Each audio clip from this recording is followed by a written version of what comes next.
Welcome back to my channel viewers আমরা আজকে খুবই চমৎকার একটা গ্রামার শিখব। ভিডিওটা স্কিপ না করে সম্পূর্ণ দেখবেন, তাহলে খুব চমৎকারভাবে বুঝতে পারবেন।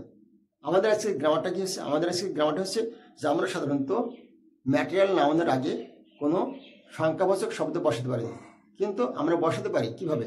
ম্যাটেরিয়াল নাউনের আগে যদি আমরা একটা কাউন্টেবল নাউন নিই, তাহলে তার আগে একটা সংখ্যাবাচক শব্দ বসাতে পারি। তাহলে আমরা কি বলছি? ম্যাটেরিয়াল নাউনের আগে একটা কাউন্টেবল নাউন নিয়ে তার আগে আমরা সংখ্যাবাচক শব্দ বসাতে পারি।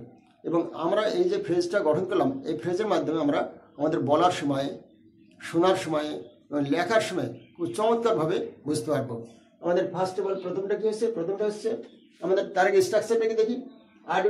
Article oblique number plus countable noun plus of plus uncountable noun.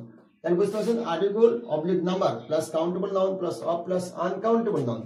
First of all A bag of sugar, A bag of sugar. আপনারা খেয়াল করছেন, সুগার আনকাউন্টেবল নাউন বা ম্যাটেরিয়াল নাউন। তার আগে হচ্ছে কি?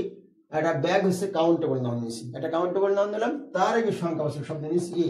এইভাবে আমরা ম্যাটেরিয়াল নাউনের পূর্বে একটা কাউন্টেবল নাউন এবং একটা সংখ্যাবাচক শব্দ বসাতে পারি।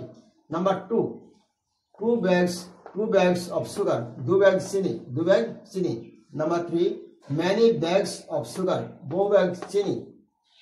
Number four, many more bags of pulse, আরো বহু ব্যাগ ডাল।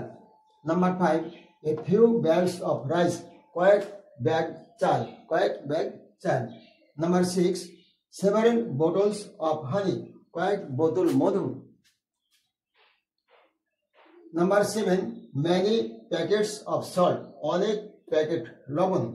Number eight, a few boxes of bread, কয়েক বাক্স রুটি।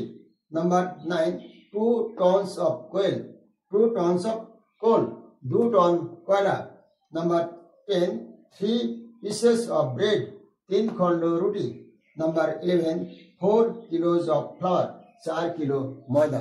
তো বন্ধুরা, আমরা এইভাবে ম্যাটেরিয়াল নাউনের পূর্বে একটা কাউন্টেবল নাউন এবং একটা সংখ্যাবাচক শব্দ, একটা সুন্দর ফ্রেজ তৈরি করতে পারি। এই ফ্রেজ তৈরি করতে পারলে আমরা লিখতে পারবো খুব সহজে, কোনো কারো কথা বুঝতে পারবো সহজে এবং শুনতে পারবো সেটাও সহজে। আর বন্ধুরা, ক্লাসগুলো করতে অনেক কষ্ট হয় আপনাদের জন্য। যদি ক্লাসটা ভালো লাগে, একটা সাবস্ক্রাইব করে রাখবেন। ধন্যবাদ।